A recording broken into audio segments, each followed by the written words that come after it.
Dulu kalau tidak salah ada istilah atau perumpamaan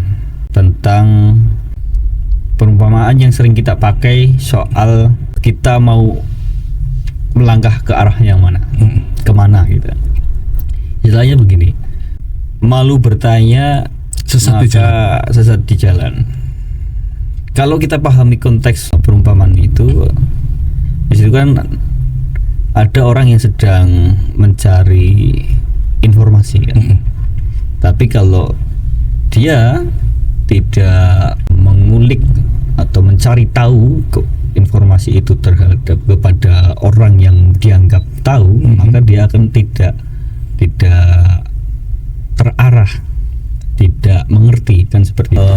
Soal data ini ya penting sekali karena itu di dalam pekerjaan kita, data itu paling fundamental, paling dasar. Bagi kita, kalau kita tidak tahu soal data-data itu, bagaimana kita melakukan proses pengawasan? Apakah hanya asumsi saja? Kan nggak bisa. Gitu. Maka yang menjadi pertanyaan tadi di awal, penting apa nggak penting persoalan data? Menurut saya itu penting sekali. Karena semua basis pengawasan di tahapan pemilu itu berdasarkan dari data-data yang kita awasi, kita punyai dan sebagainya. Itu terkait sama orang yang telah meninggal atau misalkan kayak TNI Polri kan biasanya kan orang itu mendaftar di usia 17 sampai 22, kalau nggak salah 22 ya. Nah misalkan seorang itu sudah mempunyai hak pilih di tentang waktu perjalanan, ternyata dia itu keterima di TNI Polri misalkan, apakah itu juga harus kita lakukan pengecekan ulang? Ya tentu. Kenapa kemudian ada yang disebut dengan pemutakhiran data? Itu kan supaya data kita benar-benar cocok. Orang yang mau memilih siapa nih di lapangan kan seperti itu. Orangnya benar enggak? Ya jangan-jangan ternyata apa yang tadi disampaikan Mas Oji sudah di pertengahan jalan, sebenarnya dia punya hak pilih kan, umur 17 dan sebagainya, tapi ternyata di pertengahan jalan dia mendaftar di lembaga TNI atau Polri, terus kemudian masuk. Nah, otomatis kan perlu ada proses perbaikan data. Karena TNI Polri itu tidak memiliki hak pilih, maka harus dicoret menjadi.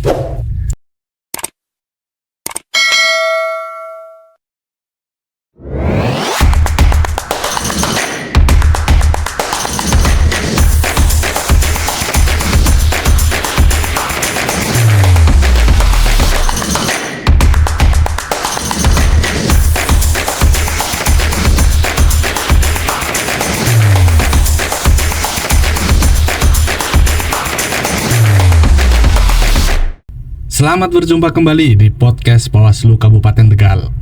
Sebuah ruang diskusi untuk kita bersama dalam esensi demokrasi dan peran kita di dalamnya. Setiap kali perhelatan pemilu usai, kita seringkali fokus pada hasil akhir. Namun, pernahkah kita menelusuri apa yang menjadi fondasi dan validitas dan integritas hasil tersebut? Jawabannya terletak pada satu elemen krusial, yaitu data. Dalam episode kali ini kita akan membahas sebuah tema yang sangat fundamental, yaitu data dan demokrasi. Apa yang sebenarnya kita ketahui? Kita akan bergerak lebih jauh dari sekedar angka-angka, sebab di tangan Bawaslu, data bukan lagi sekedar statistik. Data adalah bukti konkret, sebuah kompas yang menjadi penentu untuk memastikan setiap tahapan pemilu berjalan sesuai dengan aturan yang berlaku. Tanpa data yang valid, pengawasan pemilu hanya akan melandaskan asumsi dan dugaan semata. Maka dari itu, beberapa pertanyaan yang penting akan kita coba jawab bersama.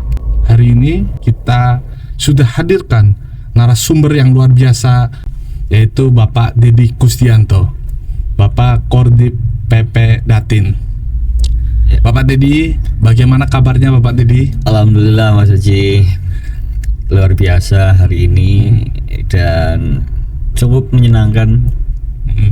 Menyenangkan, happy berarti ya, happy selalu, Pak. Berarti untuk menjawab pertanyaan-pertanyaan pada hari ini juga bakal dijawab dengan happy, riang, gembira ini ya. Ya tentu pasti saya akan jawab dengan sesuai dengan kapasitas saya, semampunya. Baik Mas Dedi. Oh gini aja, kalau misalkan kita panggil Bung Dedi nggak apa-apa ini? Nggak apa-apa, santai aja. Pak Kordip. Baik Mas Dedi, ini ada beberapa pertanyaan yang sangat menarik yang pasti Bapak Dedi ini akan menjelaskan dengan secara detail nantinya.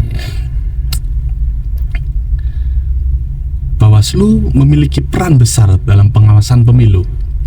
Dalam konteks tema kita hari ini, data dan demokrasi, seberapa penting peran data dalam menentukan validitas dan integritas hasil pemilu?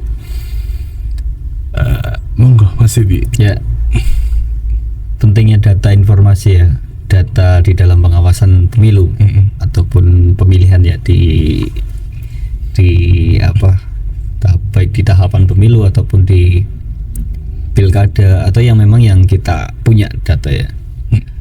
Ada gini Mas Haji, dulu kalau tidak salah ada istilah atau perumpamaan yang sering kita pakai soal kita mau melangkah ke arah yang mana, kemana gitu.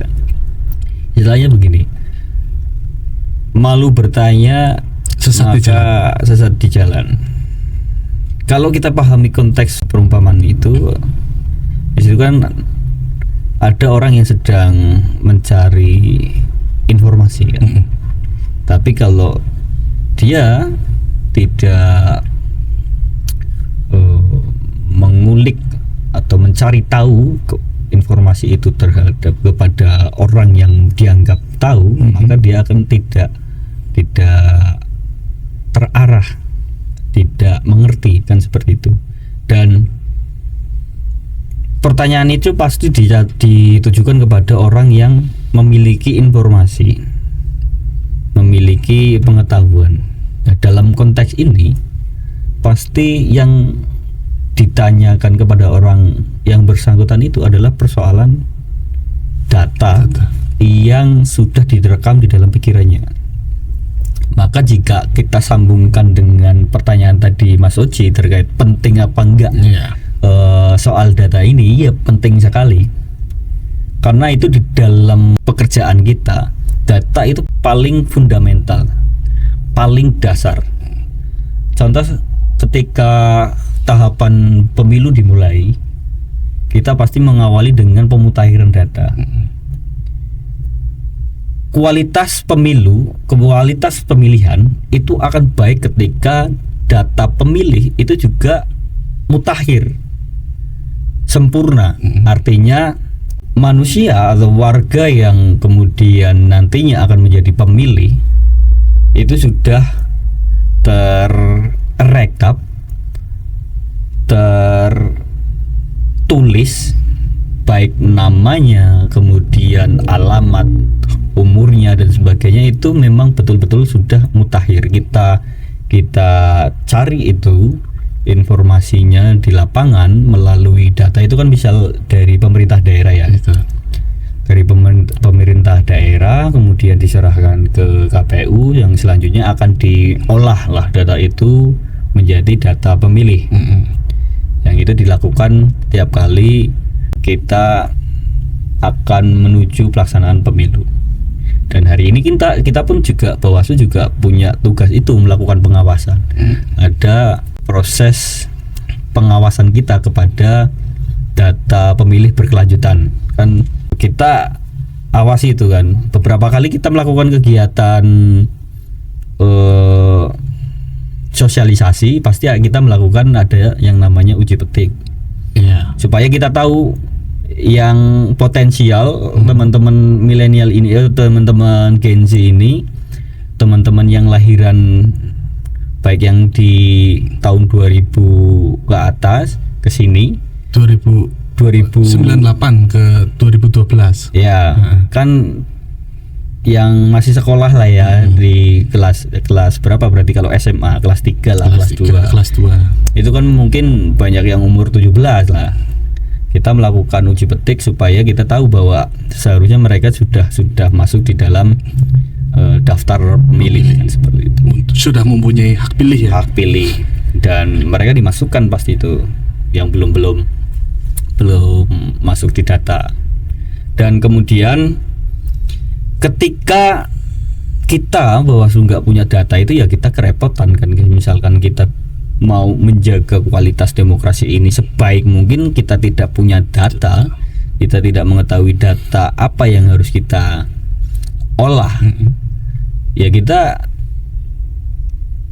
pasti kualitas demokrasi kita ya bisa dipertanyakan kembali, bahwa orang proses pemilu ini semua hampir ya dari tahapan awal sampai akhir itu berkaitan dengan persoalan data. Maka penting sekali menurut saya. Nah, jadi bagi kita, kalau kita tidak tahu soal data-data itu, bagaimana kita melakukan proses pengawasan? Apakah hanya asumsi saja? Kan nggak bisa. Nggak bisa ya. Kita mengolah pengawasan berdasarkan dari input data yang masuk. Dari proses pemutahiran data kita punya sampel, misalkan data yang juga diberikan oleh pemerintah daerah. Apa bahasanya? Data pemilih itu yang masih mentah kan dikasih dari Disduk Capil kan. Ya.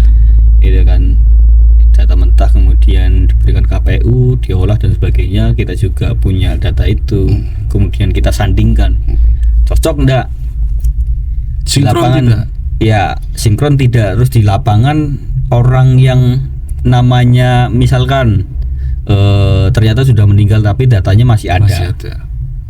Nah, kalau itu tidak kita awasi, repot juga ketika nanti pas pemilihan di hari H pencoblosan gitu, ternyata ada nama yang seharusnya orang tersebut itu sudah meninggal tetapi masih tercantum.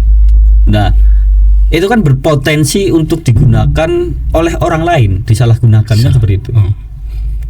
Maka yang menjadi pertanyaan tadi di awal, penting apa nggak penting persoalan data? Menurut saya itu penting sekali, karena semua basis pengawasan di tahapan pemilihan, tahapan pemilu itu berdasarkan dari data-data yang kita awasi, kita punyai dan sebagainya. Itu terkait sama orang yang telah meninggal, atau misalkan kayak TNI Polri kan biasanya kan orang itu mendaftar di usia 17 sampai 22, kalau nggak salah 22 ya. Nah, misalkan seorang itu sudah mempunyai hak pilih di tentang waktu perjalanan, ternyata dia itu keterima di TNI Polri misalkan. Apakah itu juga harus kita lakukan pengecekan ulang? Ya tentu. Kenapa kemudian ada proses yang disebut dengan pemutahiran data? Itu kan supaya data kita benar-benar cocok. Orang yang mau memilih siapa nih di lapangan kan, seperti itu. Orangnya benar enggak? Ya, jangan-jangan ternyata apa yang tadi disampaikan Mas Oji sudah di pertengahan jalan, sebenarnya dia punya hak pilih kan, umur 17 dan sebagainya, tapi ternyata di pertengahan jalan dia mendaftar di lembaga TNI atau Polri, terus kemudian masuk. Nah, otomatis kan perlu ada proses perbaikan data. Karena TNI Polri itu tidak memiliki hak pilih, maka harus dicoret dari itu. Dan kemudian seperti yang tadi saya sampaikan, orang meninggal, orangnya nggak ada tapi datanya masih itu harus diperbaiki kan. Maka ketika ada temuan-temuan itu, berdasarkan dari proses kita mengolah itu, mengawasi data-data itu, ketika ditemukan data-data yang dianggap bermasalah, selanjutnya kita rekomendasikan atau kita berikan saran perbaikan ke KPU dan supaya itu diperbaiki, supaya mutakhir datanya. Nah, karena data itu kan juga bentuk bukti yang konkret ya gitu kan, seperti itu. Kita tidak bisa asal-asalan saja kemudian kita terjun ke lapangan. Seperti tadi, kalau kita tidak punya pegangan ya kita mau mengawasi apa seperti itu. Nah, terus ini ada beberapa pertanyaan dari masyarakat. Bagaimana sebenarnya Bawaslu mengumpulkan data pengawasan di lapangan? Terus apa saja sih tantangan terbesar yang Bawaslu hadapi? Kita mengumpulkan data itu ya karena kita juga selain, kalau kita lihat di struktur lembaga kita di tingkatan nasional ada Bawaslu RI, provinsi ada Bawaslu Jawa Tengah, kemudian kita sendiri di tingkatan daerah Bawaslu Kabupaten Tegal, dan kemudian pada saat tahapan pemilu dan pilkada mulai kita punya tenaga yang di lapangan, ada pengawas ad hoc ya, kita sebut Panwas, pengawas pemilu kecamatan yang di tingkatan kecamatan, kemudian di tingkat desa ada pengawas desa, kelurahan desa, sampai di tingkat TPS ada pengawas TPS dan sebagainya. Ya, kita memperoleh data dari mereka itu. Atau kita juga bisa mencari data sendiri di tingkatan daerah, misalkan di Bawaslu kita kan bisa memperoleh itu misal dari KPU secara langsung. Kalau di pemutakhiran data ya teman-teman yang di bawah itu kan juga bisa mengetahui itu kan, karena mereka kan juga diberikan bekal ya supaya melakukan pengawasan itu. Pengawasan dan kemudian dari data pemilih, terus kemudian dari proses tahapan yang berjalan itu kan juga nantinya juga akan menjadi data juga. Saran perbaikan itu kan akan menjadi data pegangan kita juga, bahwa selama proses tahapan pemilu di pemutahiran data Bawaslu sudah melakukan langkah-langkah seperti ini, supaya itu juga menjadi dasar ya, dasar kita untuk kerja dan sebagainya. Kan tentu tidak secara tiba-tiba data pemilih itu sempurna tanpa proses yang dilakukan, pengawasan, kemudian pencocokan dan sebagainya. Dan yang dilakukan kita ya kita melakukan pengumpulan dari TPS bisa, kemudian dari tingkat desa ya. Terus karena mereka kan ujung tombak kita di Bawaslu ya Kabupaten Tegal ya. Mereka setiap melakukan pekerjaan mencatat informasi yang di lapangan, mulai misal di tahapan kampanye misalkan, mereka kan juga pasti punya alat untuk merekam peristiwa kejadian pada saat kampanye, karena kan mereka dibekali dengan form pengawasan. Ya itu kan jumlahnya berapa sih yang melakukan kampanye, siapa sih yang melakukan kegiatan kampanye, yang hadir siapa dan sebagainya. Ada tidak orang-orang yang dilarang di kampanye, itu kan pasti dicatat oleh teman-teman ya. Dari yang sudah dikerjakan oleh teman-teman di bawah itu nanti selanjutnya diteruskan kepada tingkatan lembaga di atasnya ya, PKD ya ke Panwasam nanti ke kita kan, seperti itu. Dan tantangan terbesarnya ya karena hari ini kita hidup berdampingan dengan teknologi informasi yang begitu cepat, maka teman-teman sendiri kan juga harus dibekali dengan kemampuan untuk mengolah informasi itu supaya bisa mengimbangi proses kecepatan dan akurasi proses pengawasan itu kan.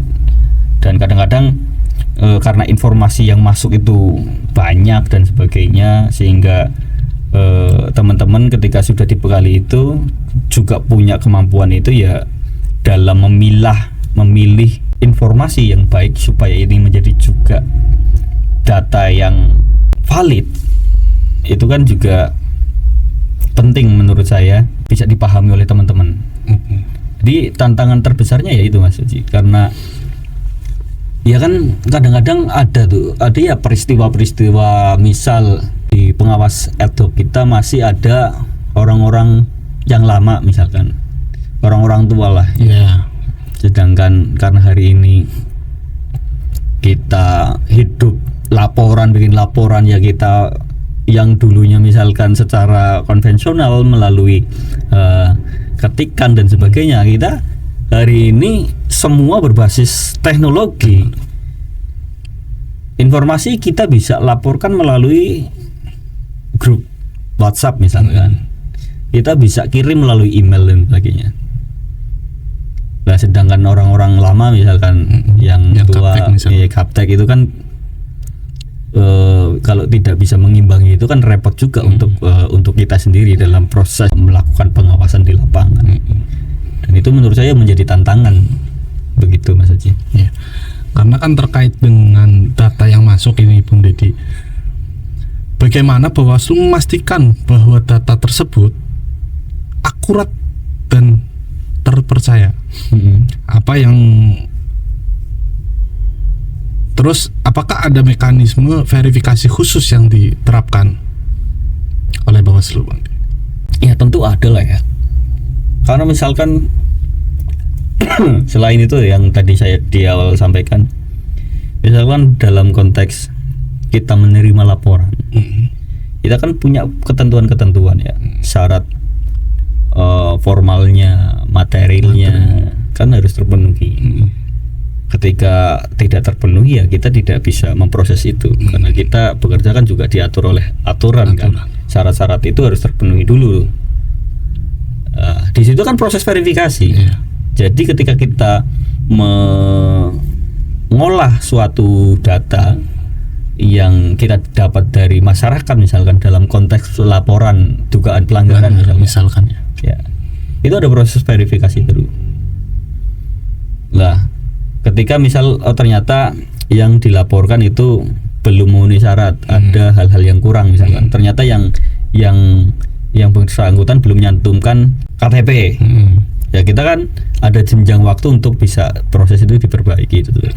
Kita berikan spare waktu kepada pelapor untuk memperbaiki syarat-syarat ini supaya nanti syarat-syarat yang sudah ditentukan oleh aturan itu terpenuhi dan kita bisa memproses tindak lanjutnya.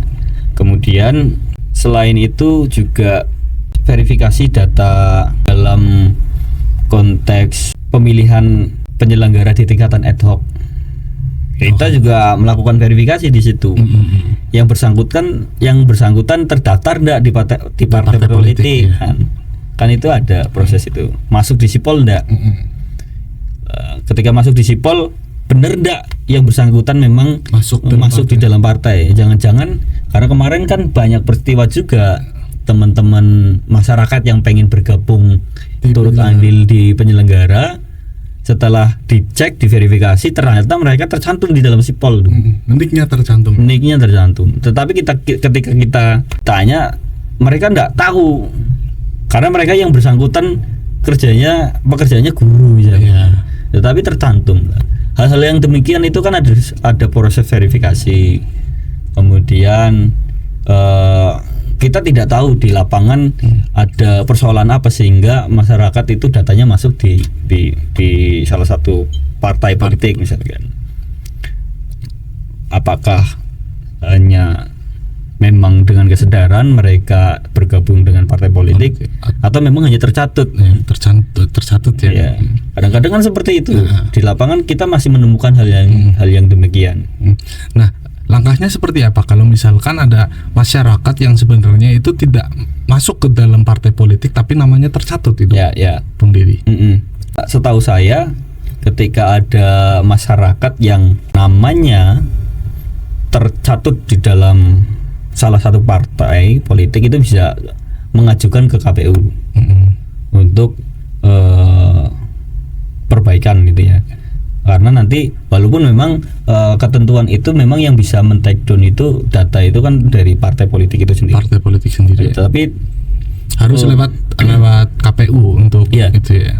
Ya, tetap kita sampaikan kepada masyarakat supaya ketika misalkan ternyata datanya mereka itu tercantum di dalam salah satu parpol, ya bisa datang ke KPU untuk menyampaikan bahwa datanya masuk di dalam partai politik dan yang bersangkutan memang tidak pernah merasa bergabung dengan salah satu parpol.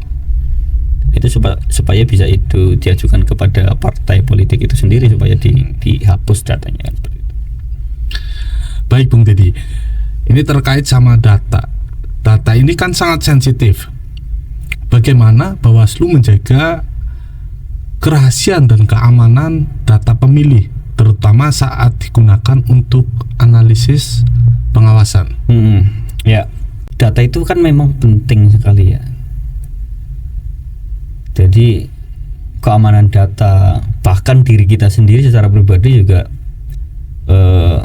dalam memproteksi data kita juga penting, karena seperti yang tadi saya cerita, ada salah satu warga yang masyarakat yang datanya nicknya itu tercantum di dalam salah satu parpol. Padahal itu data pribadi, KTP pribadi dan sebagainya. Tetapi kenapa kemudian itu bisa keluar dan itu disalahgunakan orang lain sehingga masuk di dalam salah satu parpol dan sebagainya? Harus ada proteksi pertama dari diri kita sendiri. Kemudian kalau kita berbicara dengan data yang ada di Bawaslu, meskipun kita juga punya tanggung jawab untuk memberikan informasi kepada masyarakat terkait data yang sudah kita kelola, kita olah informasi apapun ya itu. Tetapi ada informasi-informasi yang dikecualikan, misalkan kayak data pribadi itu, ya kan. Kemudian data-data yang lain yang memang diatur di dalam peraturan yang kategorinya dikecualikan. Itu yang kita proteksi. Kita tidak boleh sampai informasi itu keluar kan, seperti itu. Karena ini kan terkait rahasia negara juga. Seperti itu. Jadi intinya untuk pengawas partisipatif itu aman ya datanya ya ketika melaporkan adanya dugaan pelanggaran pemilu. Kalau misalkan dengan soal dugaan pelanggaran pemilu, data pelapor kan juga kita lindungi, kan seperti itu. Tidak mungkin kita kemudian ada proses dugaan pelanggaran, kemudian kita aware bahasanya kita sampaikan ini loh yang melaporkan, yang melaporkan ya. Nanti malah berimbas pada ketakutan masyarakat ketika proses pemilihan atau pemilu, ketika masyarakat memang benar-benar ingin berpartisipasi dalam konteks pengawas partisipatif memberikan laporan. Ketika kita sampaikan datanya ke masyarakat, yang melaporkan siapa ini nanti takut repot juga gitu. Jadi jangan khawatir lah ini masyarakat. Dalam pengawasan pemilu, seringkali Bawaslu menemukan data yang tidak sinkron antara satu lembaga dengan yang lain. Bagaimana Bawaslu mengatasi perbedaan data ini? Dan apa dampaknya terhadap proses pengawasan secara keseluruhan?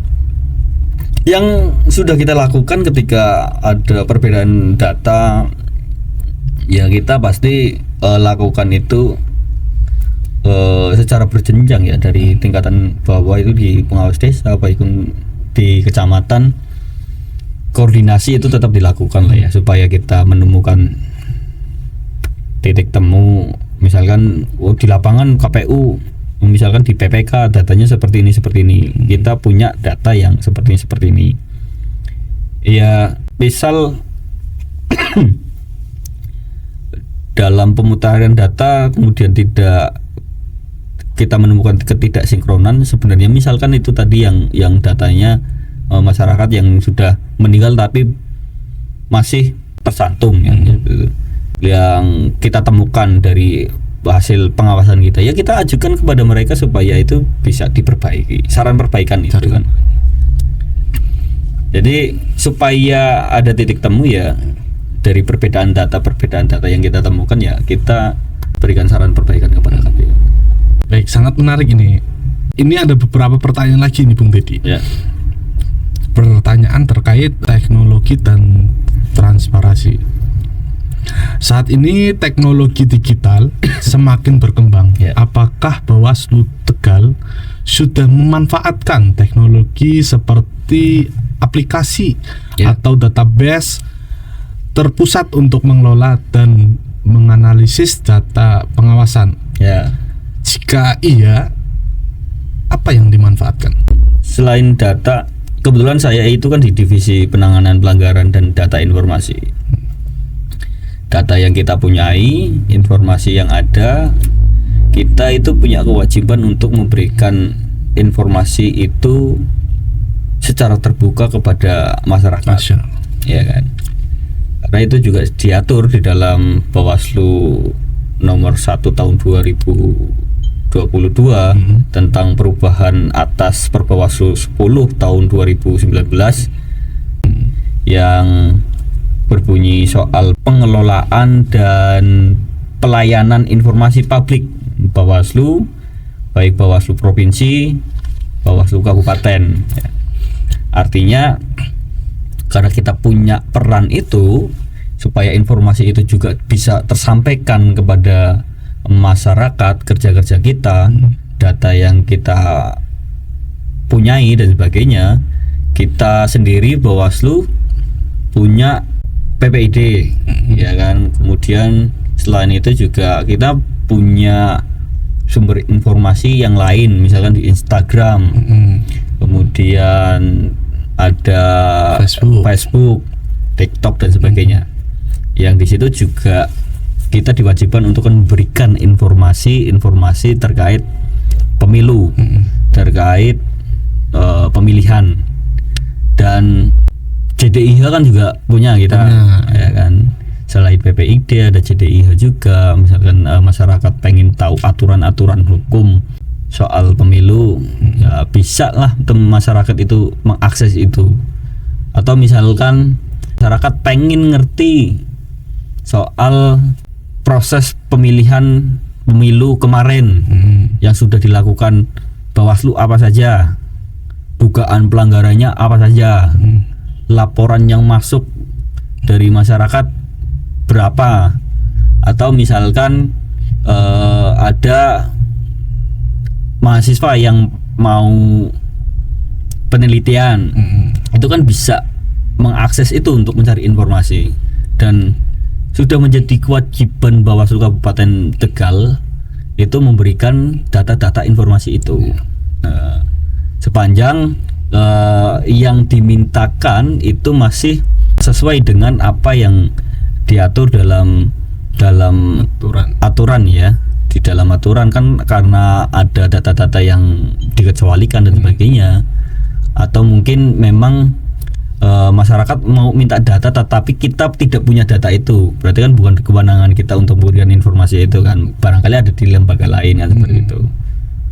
Jadi kalau ditanya soal apa saja yang dipunyai kita, ya itu ada PPID, kita punya basis informasi, kita menggunakan akses teknologi, punya aplikasi internal dari database yang terintegrasi dari bawah sampai ke provinsi dan sampai RI kan kita punya gitu kan. Seperti itu Mas Haji. Bagaimana Bawaslu Kabupaten Tegal menggunakan data hasil pengawasan untuk membuat kebijakan atau mengambil keputusan yang lebih tepat? Ya, Bawaslu Kabupaten Tegal kita kan punya komitmen untuk transparan ya, dan itu wajib ya. Kita sebagai lembaga Bawaslu yang dituntut untuk memberikan informasi terbuka, ya kita punya komitmen untuk selalu transparan, dan itu kita selalu upayakan itu setiap hari ya. Dalam akhir-akhir ini kita kan berikan edukasi, informasi dan sebagainya melalui media sosial dan sebagainya yang kita produksi, itu kan dalam rangka itu. Kita komitmen kita memberikan transparan kepada masyarakat. Kemudian hasil dari laporan-laporan yang ada kita masukkan di dalam PPID misalkan, kemudian media sosial, atau misalkan Mas Uji membuat berita, rilis ya berita, kemudian kita juga seperti ini kita melakukan edukasi melalui podcast, melalui soswatif, kegiatan soswatif, misalkan ada juga Ghost to Campus, Ghost to Campus yang sedang kita kerjakan. Kemudian banyaklah ya yang tujuannya ya supaya masyarakat itu bisa melihat sendiri bagaimana Bawaslu bekerja kan, seperti itu, sehingga kepercayaan publik terhadap Bawaslu itu semakin meningkat dan masyarakat bisa tahu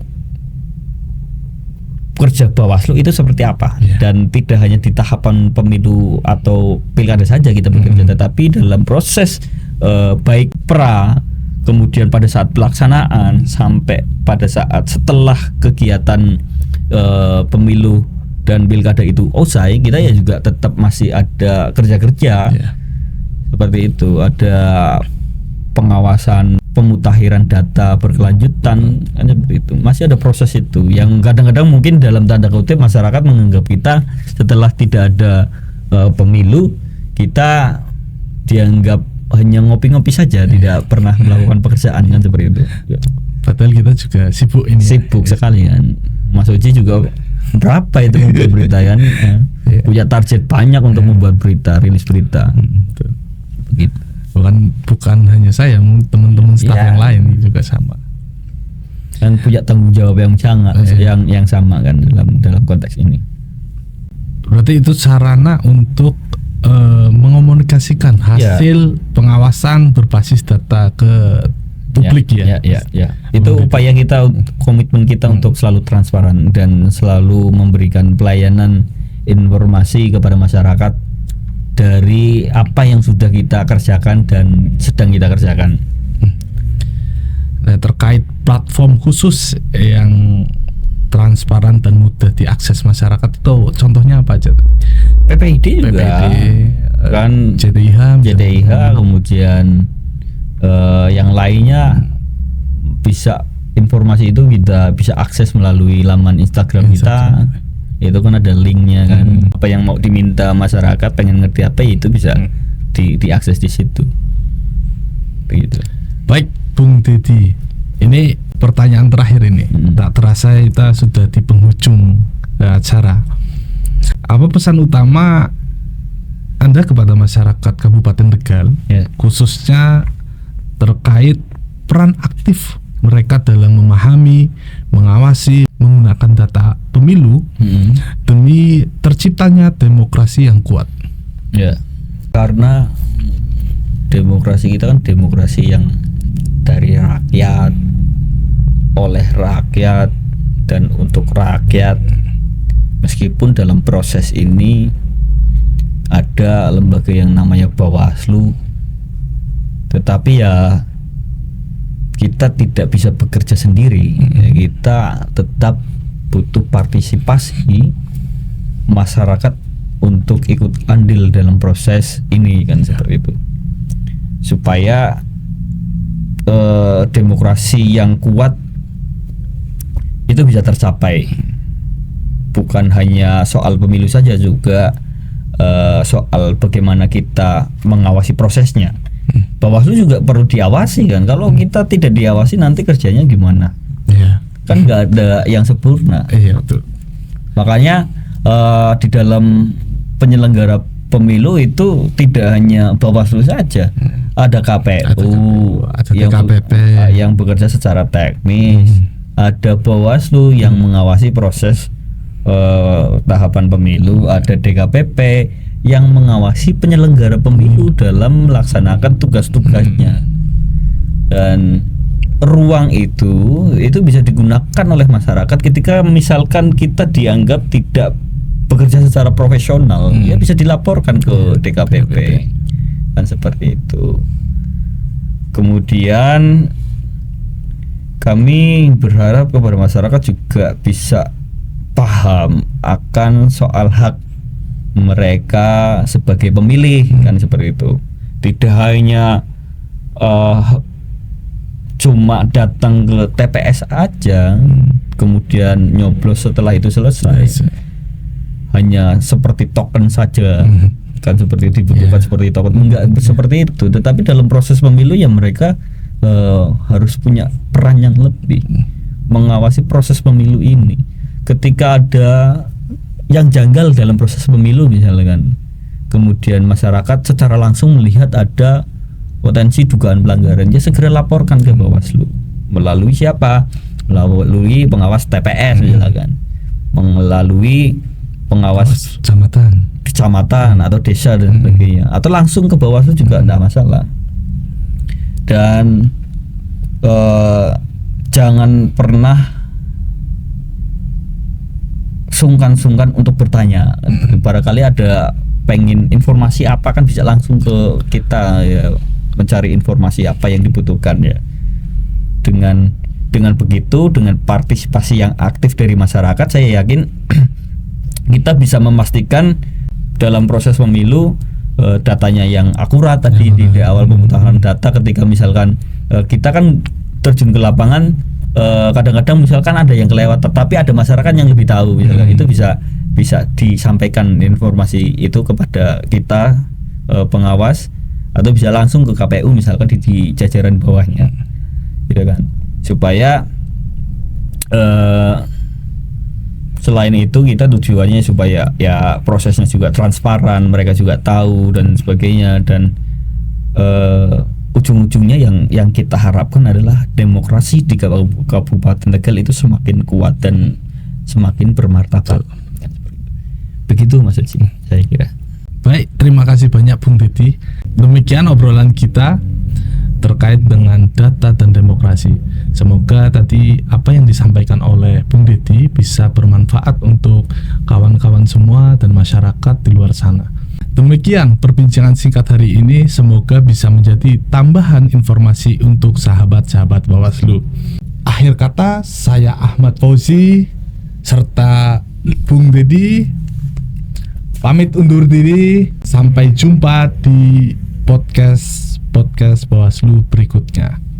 Salam awas.